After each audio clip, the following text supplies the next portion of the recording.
سلام دوستان عزیزم، به جلسه 8 آموزش خیلی خوش آمدی. امیدوارم که جلسات قبلی رو دیده باشی و بعد اومده باشی این جلسه رو نگاه کنی. خب دوست عزیز، خیلی به زبان ساده میخوام در مورد حجم و لورج و لات و مسائل این چنینی صحبت بکنیم با هم دیگه، به زبان خیلی ساده. دوستان ببینید، توی کریپتوکارنسی خب ما یک اهرم داریم یا در واقع اسم دیگه‌اش لورجه که توسط اون ما میایم سودهای بیشتری از مارکت میگیریم و از طرفی هم خب ضررهای بیشتری هم داره و حتی لیکویدی هم داره، یعنی اینکه کل سرمایه ما نابود بشه و خیلی مراقب باشیم وقتی توی فیوچرز با اهرم و لورج میخوایم کار کنیم. حالا من اول توی این جلسه میخوام در ارتباط با پلتفرم متاتریدر و بروکرات کلا صحبت بکنم، یعنی با مفهوم لات آشنا بشیم برای ترید فارکس مارکت و کامودیتی و حالا مارکت های اینچنینی، و در جلسه بعدی راجع به کریپتوکارنسی صحبت میکنیم. خب دوستان عزیزم، ببینید توی این جدولی که اینجا میبینید من نوشتم طلا اگر یک لات بزنیم، یک حجمش یک لات باشه و نوسان $1 شما بتونیم حدس بزنیم، میتونیم $100 سود و زیانمون باشه. اگر درست حدس زده باشیم که $100، اگر اشتباه خب $100 منفی میشیم. به عنوان مثال اگر طلا رو ما روی 2010 بای بگیریم و به عدد 2020 برسه، چه اتفاقی میفته؟ بای گرفتیم، بالاتر هم رفته، پس سود کردیم. $10 نوسان رو گرفتیم، درسته؟ خب گفتم $1 نوسانش $100 سود، پس وقتی 10 تا نوسانش رو بگیریم در واقع ضرب در 100 میشه و ما $1000 سود کردیم. این با حجم یک لاتیه برای طلا. و اگر دقیقا به همین شکل ما به جای یک لات 1/10 لات بزنیم، چه اتفاقی میفته؟ این سود ما خب 1/10 میشه دیگه، میشه $100 سود روی $20 نوسان طلا. و اگه به عنوان مثال 1/100 باشه اون لاتی که میزنیم، سود ما میشه $10. پس دوستان عزیز، حالا من این مثال رو بذاریم پاک کنم به این شکل. چه پاک کنی؟ چه خوب پاک کرد. خب ببین دوستان، دقیقاً پس به همین شکلی براتون گفتم، خیلی راحت خوب گوش بدید این جلسه رو چند بار، قشنگ برای خود نوت برداری کن. پس یک لات طلا $100 به ما سود میده اگر نوسان $1 رو داشته باشیم. اگر حجممون بشه، پس 1/10 لات روی $1 نوسانی که داریم برای اون معاملمون به ما $10 میده به ازای هر $1 نوسان. خب و اگر اون لاتی که ما میزنیم در واقع 1/100 باشه، بذاریم من اینم بذاره حساسیت دارم، به جای ممیز پوینت بذارم قشنگتره. خب و اگر 1/100 لات بزنیم به ما چی میده برای نوسان $1 طلا؟ $1 سود و زیانشه. این برای طلا خیلی راحته. و حالا میریم روی چارت، مثالش رو برای شما من بزنم خیلی راحت. ببینید ما این تحلیل رو برای طلا داشتیم، یک ناحیه 4 ساعته تقاضا دیمند برای طلا داشتیم. این ناحیه سبزرنگی که اینجا داریم میبینید، در تایم فریم 30 دقیقه اومدیم سوینگ‌ها رو به هم وصل کردیم، تاییدیه‌مون تکمیل شد، شکست اومد پایین، پولک تکمیل، یه همر روی ناحیه روی خط. همینجا ما سیگنال بایمون صادر میشد. بذارید من نشونتون بدم سیگنال بایمون به چه شکله. به این شکل ما میایم اینجا ست میکنیم، در واقع استابلاسمون کجاست؟ زیر ناحیه، درسته؟ تارگتمون کجاست؟ میتونیم بذاریمش تا زیر حالا یک ناحیه عرضه. اینجا هم یه ناحیه عرضه داریم دیگه، حالا ما با عنوان مثال میذاریمش اینجا، میذارم جایی که عددش روند بشه اصلا که محاسباتمون هم راحت باشه. بذاریم من بذارمش روی عدد 1958، حالا فرض کنید 1958 گذاشتمش دیگه. خب استابلاسمون چنده؟ بذارید اینم روندش کنم، مثلا فرض کنید 1931، اینم از این. خب این گوشه نشون میده دیگه عددشو، این استابلاسه، اینم تارگته. خب دوستان، این تیکه میخوام بهتون توضیح بدم که شما چجوری حجم معاملتون رو انتخاب کنید. فرض کنید میخواین طلا معامله کنید، یک ولت، یک بالانس در واقع $1000 دارید و حالا طبق اصول مدیریت سرمایه شما مجازید که بین 1 تا 5% سرمایه رو ریسک کنید. حالا دقیق تر توی جلسات بعدی من راجع به مدیریت ریسک و سرمایه اینا خیلی مفصل، اصلا برنامه اصلیمون اونه، خیلی قشنگ و کامل بهتون میگم.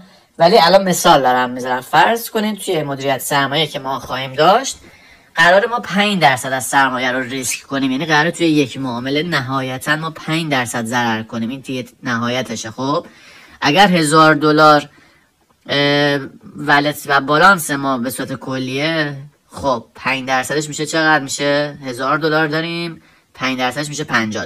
یعنی ما اجازه داریم توی یک معامله نهایتا $50 از دست بدیم. خب چجوری میخوایم حساب کنیم که چه لاتی باید بزنیم؟ نگاه کنید الان نقطه ورود ما چنده؟ نقطه ورود ما 1940.59 مثلا. خب مثلا این عددش اینجا می نویسه دقیقا 1940. بزنم 1940.76 منهای شما میایین دوستان عدد ورود اینتریش خودتونو با عدد اون استابلاستون رو منهای هم میکنید، ببینید چند دلار میشه. الان 1940.76 منهای 1931، حالا دقیقا اون چیزی که نوشته رو من میذارم 1931.10، حالا 1 میشه چند؟ میشه 9.66. شما 9.66 دلار نوسان اون استابلاستونه در واقع. خب اگر شما قراره $50 فقط ضرر کنید، میایین چیکار میکنید؟ میایین 50 رو تقسیم بر این استابلاستون میکنین، اختلاف ورود و استابلاستون که 9.66 شد دیگه، درسته؟ پس میایین 50 رو تقسیم بر 9.66 میکنید، میشه 5.17 و اینو به صورت 100% در نظر میگیرید. میتونید اینو تقسیم بر 100ش کنید یا نه اصلا دیگه ذهنی متوجه میشید. 5.1 به درصدش میشه چقدر؟ میشه 500 لات. شما اینو به عنوان لات در نظر میگیرید ولی تقسیم بر 100ش میکنید. حالا بزنم براتون تقسیم بر 100 میشه 500. حالا اگه شد 55,000 یعنی مثلا شد 0.055 شد 0.59 یا 51، همه اینا رو فقط تا 2 رقم اشارش حساب میکنید. یعنی الان ما فقط 500 رو حساب میکنیم چون لاتمون 500 400 اونجوریه، 3 رقم که نیست که 2 رقم اشاره. خب پس این شد 500 لات. پس ما ستابه که باز میکنیم برای این معامله 500 لاته و در واقع اینو داره بیان میکنه که هر $1 نوسان $5 قراره به ما سود و زیان برسونه و استابلاس ما وقتی حدودا $10، حالا فرض کنید 9.66 من میگم $10. خب وقتی نوسان ما حدودا $10 استابلاسمون با 500 لات همون $50 میشه. این از این، یعنی ما توی این معامله بیشتر از $50 از دست نمیدیم. حالا چقدر سود میکنیم؟ آربارش هم باید خوب باشه دیگه. حالا این آربارش بد نیست، بالاخره 1.81 آربارشه، یعنی ما بیشتر میتونیم سود ببریم تا زیانمون. و سودمون چقدر میشه؟ میشه این عدد تارگتمون 1958.2 منهای اینتریمون چنده؟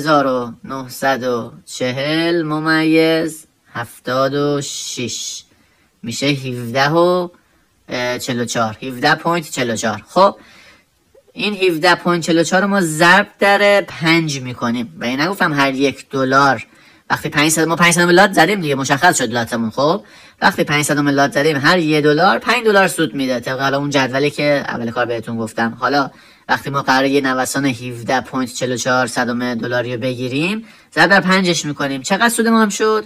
87.2، یعنی حدود $87 سود ما میشه. پس ما توی این معامله یا $87 میگیریم یا $50 میدیم به مارکت و خب $87 سود خیلی خوبیه روی $1000. تقریبا چقدر میشه؟ 8.7% سود روی یک معامله. شما قراره 8.7% سودم بگیرید ولی خب از اونورم 5% هم ضررتونه دیگه. شما وقتی این سودو بگیرید دوباره در روز یک سود دیگه هم بگیرید در حد 10-15% سودو گرفتید. حالا ممکنه یه استاپ هم بخورید. مهمه که برآیندتون در روز 1% سود باشه، حالا 2% سود اصلا بشه، 5% سود بشه. باید برآیندتون مثبت باشه. در روز ممکنه یک روز ضرر کنید، ایراد نداره. برآیند هفتگیتون باید توی سود باشه. باز هم ممکنه یک هفته بد داشته باشید، هیچ ایرادی نداره، واقعا مهم نیست. برآیند ماهیانتون باید توی سود باشه.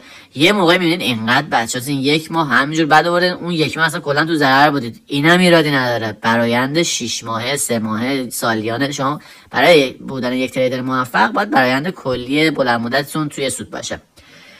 خب دوستان این برای طلا بود. بریم مثال بزنیم برای من اول جا پاک کنم. پاک. خب بریم سراغ نفت.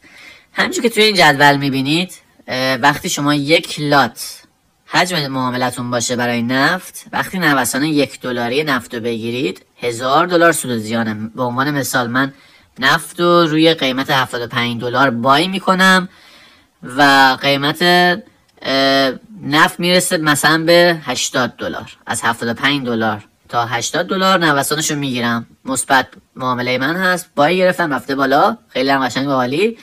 $5 من اختلاف اون در واقع قیمتی نفت تونستم بگیرم. خب وقتی یک لات نفت زده باشم که خیلی سنگینه برای نفت، هر $1 $1000. پس من وقتی $5 گرفته باشم 5 تا $1000، به به چقدر عالی، $5000 سود من میشه برای یک لات نفت. یک لات نفت خیلی سنگینه، قرار نیست شما اینجوری معامله بکنین اوایل و خب یه بالانس خوب میخواد. خب حالا دقیقا همین مثالی که من زدم و بریم توی لات های پایین، یکم لاتیشو کم کنیم. ببینید وقتی یه لات اینجوری بود، 1/10 لات چجوری میشه. من دوباره اومدم ممیز گذاشتم، معذرت میخوام، پوینت بهتر. وقتی 1/10 لات حجم معامله نفتتون باشه و $1 نوسان نفت رو بگیرید، $100 سود و زیانتونه. و اگر با حجم 1/100 لات وارد معامله بشید، $10 سود و زیانتون میشه. و حالا یک مثال روی چارت هم براتون بزنم، پس اینو یادتون باشه، اینو قشنگ یادداشت کنید. این کلیپو دارین ویدیو رو نگاه میکنید، نکات مهمش و اون جدول، این که مثلا چه لاتی چقدر مال چه استی و چه کامودیتی خلاصه به چه شکله رو بنویسید، نوت برداری کنید، جزوه برداری کنید که بعدا بتونید خیلی راحت مراجعه کنید بهش. بریم روی چارت برای نفت رو من اینجا سرچ بکنم، بزنم WTI. خب دوستان گلم نگاه کنید، حالا میخوایم ببینیم استابلاس به چه شکل، حجم در واقع حجمی که میخوایم برای یک معامله انتخاب کنیم به چه شکله با یک بالانس $1000. مثال نفت رو میخوام بزنم، عین مثالی که برای طلا زدم. فرض کنید ما وارد معامله شدیم اینجا. بذار من یه پوزیشن حالا همینجوری، کاری به تحلیلش نداریم، همینجوری یه دونه پوزیشن بذارم، بلایند پوزیشن. مثلا فرض کن اینجا ما لاین گرفتیم، اتفاقا تحلیلم اوکیه ها، ببین اومده شکونده یه همر زده، اینجا استابلاسمونه، فرض کن اینجا تارگتمونه، حالا تا اینجا. خب به دوستان ارزم به خدمتتون که ما بای گرفتیم برای نفت، میخوایم ببینیم وقتی همچین ستابی رو میخوایم انجام بدیم باید چه لاتی رو بزنیم. خب مهمه دیگه، ما تحلیل کردیم همه چی اوکی، نقطه ورود، نقطه خروج، نقطه همه چی استابلاس، ولی میخوایم معامله رو باز کنیم، نمیدونیم چه حجمی رو باید بزنیم. یه لات بزنیم، یه دفعه سورپرایز میشیم، تو یه لحظه اصلا کال مارجین میشیم، یا مثلا یه حجمی رو میزنیم میبینیم چقدر کم زدیم، تارگت هم ببینیم چیزی به ما نمیده که. پس حجم خیلی مهمه دوستان. مثل کریپتوکارنسی نیست که همه چی خیلی شسته رفته باشه. تو کریپتوکارنسی لورج مشخصه، 10x 100x 50x مشخصه، شما میفهمید یه درصدی مثلا فرض کن 5% قراره بره تارگتت باشه، لورج رو زد اون میکنی، خیلی قشنگ ترتمیز محاسبه میکنی، مشکل نیست، دشواری نیست. ولی اینجا خب لاتا یکم بالا پایین فرق میکنه دیگه، بعد همه رو بدونید. خب نفت دوستان نگاه کنید، الان با تجربه استابلاسی که داره، الان استابلاس چنده؟ من تو ماشین حساب بزنم دوباره ببینید، 71.812. این شد چی؟ نقطه ورود. منهای استابلاس هم چنده؟ استابلاس هم 70.075 میشه 1,737,000 $. این نوسانیه که استابلاس منه برای نفت. خب اگه من بیام یک لات نفت رو بای بگیرم، استاپ من میشه چقدر دوستان؟ وقتی $1 $1000 بود، 1.737ش میشه چقدر؟ میشه $1737. خب خیلی استابلاس بزرگه، ما بالانسمون $1000 بود. پس همین یه معامله رو اگه ما یه لات نفت بزنیم با بالانس $1000، ما رو کال مارجین کرده 2 بار و واقعا خنده نداشت، خیلی هم بد. ببین دوستان چجوری ما باید انتخاب کنیم. قرار بود ما روی یک حساب $1000 روی یک معامله نهایتا 5% ضرر بدیم توی یک معامله. میشه چقدر؟ همون $50 که قرار داشته باشیم دیگه، مثال قبلی $50 استابلاس ماه. خب دوستان بعد چیکار کنیم؟ چه لاتی باید برای نفت بزنیم؟ اگر یک لات بزنیم که $1 میشه چقدر؟ $1000. 1/10 لاتش بذار من برگردم اینجا یه بار جلو چشتون باشه. 1/10 لاتش $100 بود. 1/100 چقدر؟ $10. پس ما میتونیم توی این مثال بیایم اون اختلافی که داریم و چقدر بود استابلاسمون؟ 1/737. درسته؟ میایم چیکار میکنیم؟ $50 رو میایم تقسیم بر 1/737 میکنیم. 737 بله. میشه چند؟ میشه 28/78. خب اینو دوستان چون نفته فرمولش یادتون باشه توی جزوه بنویسید. میاین تقسیم بر 1000 میکنید که به لاتی که مد نظرمونه برسیم. میرسیم به چه حجمی، به چه لاتی؟ میرسیم به 0.028. خب حالا ما اینو روندش میکنیم، گرد میکنیم به سمت بالا و میشه 3/100. یعنی در واقع ما 3/100 لات برای نفت، برای این مثالی که داشتیم میایم حجم میزنیم. نشونتون بدم این معامله ای بود که ما برای نفت میخواستیم انجام بدیم و حدودا میخواستیم $50 استابلاس اون باشه و رسیدیم به عدد 3/100 لات. پس ما این معامله رو خلاصه با محاسباتی که انجام دادیم 3/100 لات میزنیم. حالا چقدر استابلاس ما میشه؟ چون 3/100 میخوایم بزنیم دیگه، گردش کردیم دیگه، دقیقا میخوایم اینو بنویسیم. 3/100 رو ما برای که حساب کنیم دوستان حواستون باشه میاین 3/100 رو ضرب در اون عدد اختلاف خلاصه استابلاستون میکنین. چند بود؟ 1/737 دیگه، درسته؟ 737 تو ماشه حساب میزنیم. رسیدیم به یک عددی که اونو ضرب در 1000 میکنیم، میشه 52/11 $. پس استابلاس ما برای این معامله میشه 52/11. حالا تارگت ما چند دلار میشه برای این مثالی که داریم میزنیم با 3/100 لات؟ میایم یک بار دیگه تارگتمون چنده؟ تارگت ما توی این مثال 74. اون بالا داریم سمت راست میبینید 74/282. میان اینو منهای اینتری نقطه ورود میکنیم 71.812. شد چقدر؟ شد 2/47 $. میاین 2/47 $. رو ضرب در 3/100 لات میکنیم، میرسیم به عددی و ضرب در 1000ش میکنیم، میشه 74/1 $. 74/1 $. تارگت ما پس میشه 74/1 $. توی این مثال و استابلاس هم شد که 50 خورده ای خلاصه. و آربار این معامله هم حالا خیلی جالب نبود، بالا 1.42. آربار یک بالا خوبه دیگه، کاری به اون مسائل فنی و تحلیل نداریم. خواستیم توی این جلسه بهتون نشون بدیم که چه لاتی رو بزنیم، چه حجمی رو بزنیم. دوستان آموزش رو دیدید توی این جلسه کامل برای طلا و نفت. با توجه، من یه خلاصه بگم، با توجه به استابلاسی که داریم میایم با مدیریت سرمایه که مد نظرمونه که یک حدی و بیشتر نباید ضرر کنیم و مشخص میکنیم و با توجه به اون میایم با فرمول هایی که گفتیم حجم بر اساس لاتمون رو مشخص میکنیم. امیدوارم که این جلسه به درتون خورده باشه. در جلسه بعدی من میام یورو یو اس دی رو مثال میزنم و میرم وارد اهرم و لورج کریپتوکارنسی میشم. خیلی ممنون، شب خوش.